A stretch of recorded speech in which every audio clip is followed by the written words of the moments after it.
personal lives. They have given up their personal lives to actually serve what they believe in. So the three ladies believe in power, right? Never forget that. I mean, there are no goody-goodies out here. They are powerful women who believe in power, just the same way as Narendra Modi. But they are women of the people. Whether you can see in the South JaiIor, you can see all the men prostrating themselves in front of her, right? It requires a special type of individual, a special powerful type of individual. Now here's the thing. I have always seen my mother-in-law as a powerful individual, where there has been only one thing in her mind: success, success, success. So what has she done to achieve that success? She has got a constituency, and that constituency is women who are in the process of aging. And that's the time that a woman is at her most vulnerable. So she's like a goddess, right? That's coming down, giving something that for a while, I'll keep you young, right? I'll keep your hair. If your hair is turning white, I'll give you a special henna that will not, that will give you a touch of red, a touch of fiery red, right? Make you look good. So you can get away with that for a while. So maybe a cream which will be cosmetic, but yet will make you feel good. So it's all about, as I have seen it, being married to Nelofar, right? She looks, of course, 20 years younger than what she is. She's beaten her mother to it, hands down, right? She has the real secret. She's the brains behind the show. But anyway, I shan't tell you more about that. I'll leave it to her, because she's a very creative individual, very, very creative. She's very sharp, got a high IQ, right? Reads a lot. That's why she's in a book fair. So unless you're a reader, you can't be a writer, right? So that's the prerequisite. You have to be able to read books. She doesn't read fiction. That's my problem. Even getting through my book has been, she'd much rather read the newspapers from cover to cover, comment on what's happening, right? So now I'm going to ask her now. I'm just passing it over. I'll keep on talking otherwise, you know. Yeah, that was very, Oh, by the way, I have a pet name for her. She calls me Tabrik. I call her Lulu, right? You know, there's that little cartoon character in the old days, Tabby and Lulu. So in case I make a mistake, or she does and calls me Tabby, don't laugh. It's very serious business. Food is a very serious business. Yeah. Okay, continue. I must thank Tabrik for the lovely compliments he's given me, and yes, I like the way he equated the women in power to the ultimate power that a woman can have, and that is to give back another woman's beauty, and that I think spells the power of my mother over people that use her products and our products. You know, I would like to say that Tabrik, when I first married him, wanted to go into politics. I confess that I dissuaded him from it because I thought that he was too much of a gentleman to be in politics, and it was too tough a world. But when I hear him on the mic these days, everybody's first reaction was, he needs to be in politics. So I'm going to ask him if he's going to ever rethink that. Would he be in Parliament? I'm hoping for it now. I've come a long way too. You know, that's a very tough question. It's a little late in the game now, in the sense that I'm interested in politics. But then look at me. I'm not in love with the BJP. I'm not in love with the Aam Aadmi Party. I'm not in love with the Congress. I'm not in love with any of them. You have to have a passion for at least something, in May I politics. interrupt you there? I think you represent almost half of India at this moment when you say that. A lot of people are disillusioned with every party because I think there's a general sense of disillusionment. But that doesn't mean that we won't have a government. Right, right.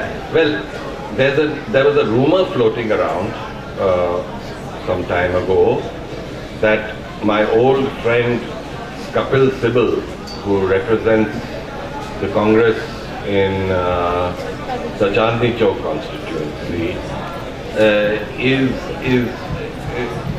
is going down, right? He doesn't have a chance against the Aam Aadmi Party candidate or the BJP candidate, right? And he may turn out to be number 3 in the race. Now somebody asked me that there is a similarity between you, meaning me, and Kapil. One, that both of you are Stepanians, both of you, are familiar somewhat with that part of the world, but he for politics, me for food. Like I used to love to go to Kareem's there, and Jawahar restaurant and all that type of thing. And I love that. I love street food, right? So that's a passion. So I love golgappas and all the things like that. And I'm constantly afraid of getting ill, but I never have, right? So my interest in politics would be, yes, I'd love to get. Who's going to give me a ticket? I mean, here am I talking at the book fair, unless there's a buzz that goes out. Okay, he's a better candidate than Kapil Sibal. I doubt it. I really don't think so. And there's the other thing. Am I ready to go with the Congress party? Well, I don't know.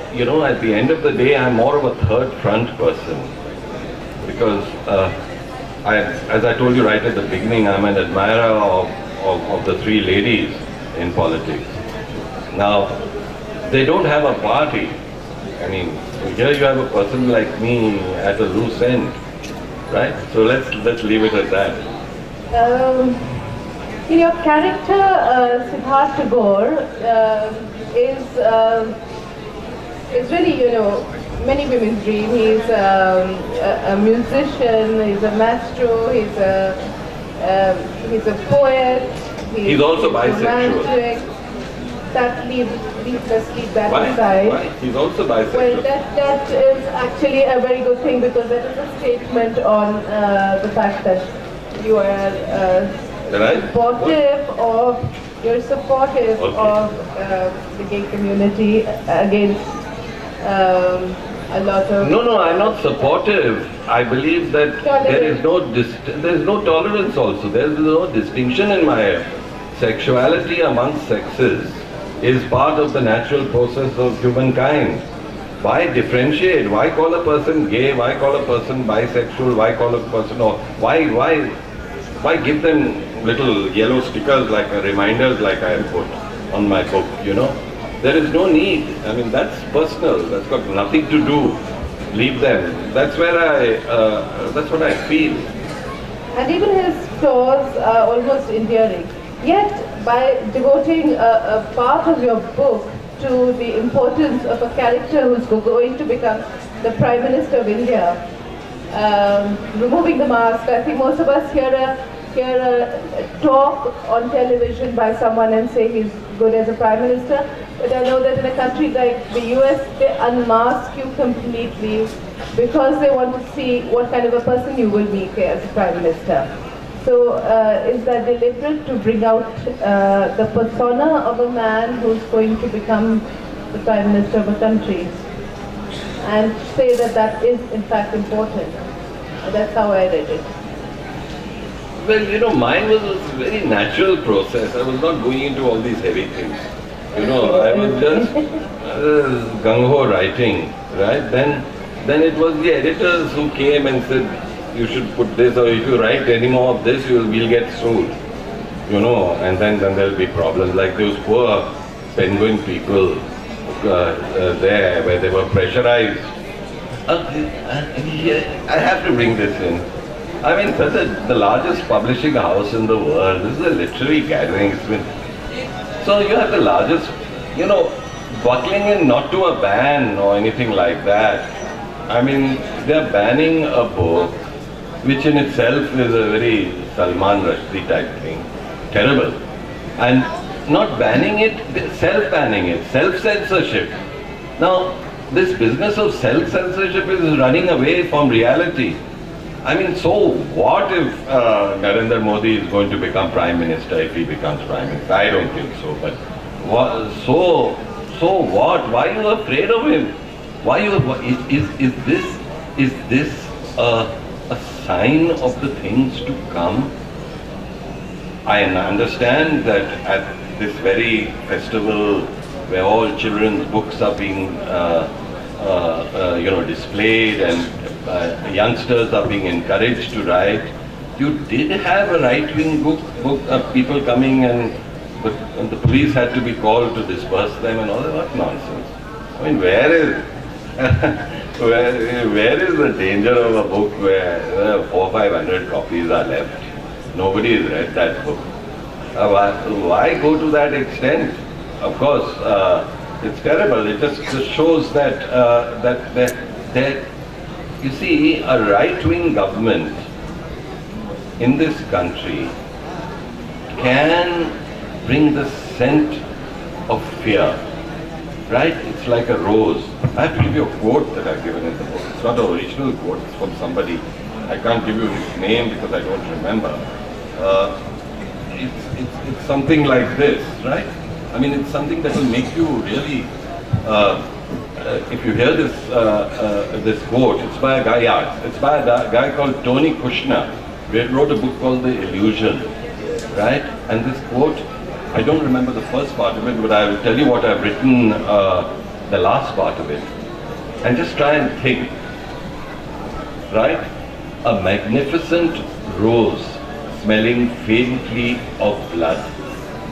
Now, that has a lot of meaning, right?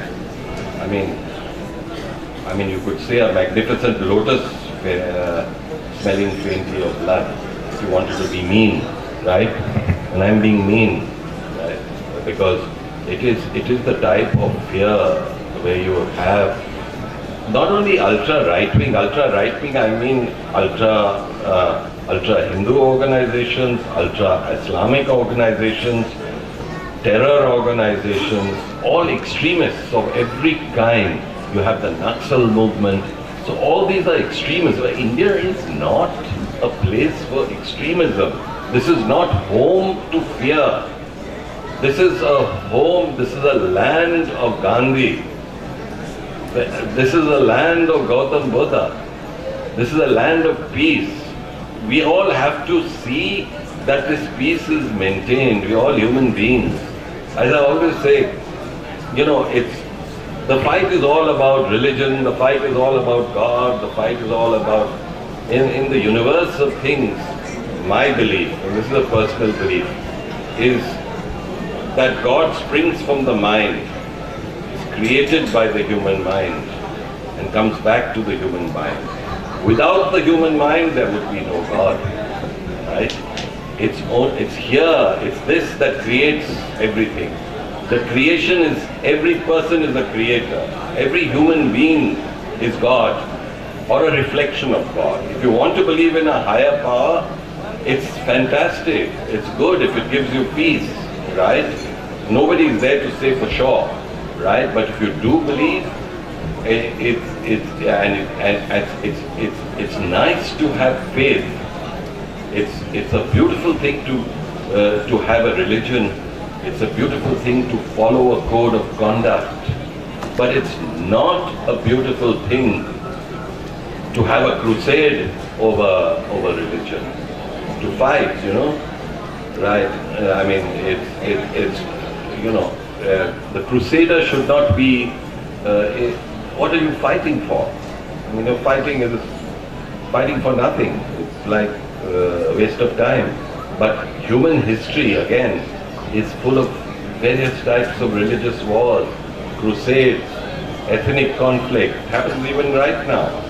I mean, so that's my personal view, because like all of us here, and I think most of mankind, we're all people of peace, right? Our color is blue. The symbol, the color of peace is the color of blue. It's the color of the sky. It's the biggest color in the world. I have a question. Yeah, please. Wanted to ask Nelofar, like, do your political views match with this? Any sort of controversies between both of you because of the views that you have? Of course, I don't think we agree about everything, but I think by and large we are very, very independent. We are very, very independent about our writing. I never interfere in his writing. He never interferes in mine. I don't go close to his writing. We are very, very liberal as a family. So the difference is, I think where we agree is that we agree to disagree, and we take that very, very lightly. It's not an issue. I think my faith is a little stronger than Tabrik, because I was brought up in a North Indian Muslim family. Yet I today believe in multi-faith. I think I've taken a